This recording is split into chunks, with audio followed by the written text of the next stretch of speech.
ഇവിടെ വന്നിട്ട് ഓരോന്ന് തള്ളുകയാണ്. ഞാൻ നേരത്തെ പറഞ്ഞില്ലേ, ഓരോ കാര്യങ്ങളും നാദാപുരത്ത് വന്നിട്ട് തള്ളുകയാണ്. എന്തൊക്കെ തള്ളി? പലതും നിങ്ങൾ തള്ളിയിട്ടുണ്ട്. ഞാൻ ഇന്നലെ സൂചിപ്പിച്ചതുപോലെ നിങ്ങളൊന്ന് ആലോചിച്ചു നോക്കൂ. മൗലിദ് കിതാബിൽ നിങ്ങൾ തന്നെ ഇത്രയും കാലം കൊണ്ട് നടന്നിരുന്ന സിദ്ദീഖ് മൗലൂദിലെ പല കഥകളും നിങ്ങൾ തള്ളിപ്പോയില്ലേ? നിങ്ങൾ തള്ളിക്കളഞ്ഞില്ലേ? അതിലെ പല പരാമർശങ്ങളും നിങ്ങൾക്കിപ്പോ അംഗീകരിക്കാൻ കഴിയില്ല അല്ലേ? ഇതിലാണ് പറയുന്നത്, ഒരു സ്ത്രീ ഒരു സ്വപ്നം കണ്ടിട്ട് നബി സല്ലല്ലാഹു അലൈഹി വസല്ലം തങ്ങളെടുത്ത് വന്ന് പറഞ്ഞു. നബി സല്ലല്ലാഹു അലൈഹി വസല്ലം തങ്ങളെടുത്ത് വന്ന് പറഞ്ഞപ്പോ നബി തങ്ങള്, നിന്റെ ഭർത്താവ് മടങ്ങിക്ക് വരൂ, നിന്റെ ഭർത്താവ് മടങ്ങി വരൂല, നീ ഒരിക്കലും ഭർത്താവിന്റെ കൂടെ ജീവിക്കൂല എന്ന് പറഞ്ഞു പോലും. എന്നിട്ടോ അതേ സ്ത്രീ തന്നെ നബി സല്ലല്ലാഹു അലൈഹി വസല്ലം പറഞ്ഞ വിവരമൊന്നും പറയാതെ സിദ്ദീഖ് അക്ബർ റളിയല്ലാഹു അൻഹുവിനോട് പറഞ്ഞപ്പോ സിദ്ദീഖ് റളിയല്ലാഹു അൻഹു പറഞ്ഞു പോലും മടങ്ങി വരൂ.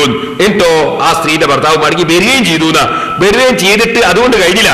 അങ്ങനെ ഒരു സംഭവം നടന്നെങ്കിൽ അതിനെന്തെങ്കിലും വ്യാഖ്യാനങ്ങളൊക്കെ പറയാൻ പണ്ഡിതന്മാർ ചിലപ്പോൾ പറഞ്ഞെന്ന് വരാം. എന്നാൽ അതിന്റെ ശേഷം പിന്നെ പറയുന്നറിയോ, നബി സല്ലല്ലാഹു അലൈഹി വസല്ലം തങ്ങളെടുത്ത് വന്നിട്ട് ഈ സ്ത്രീ ഈ വിഷയം പറഞ്ഞു.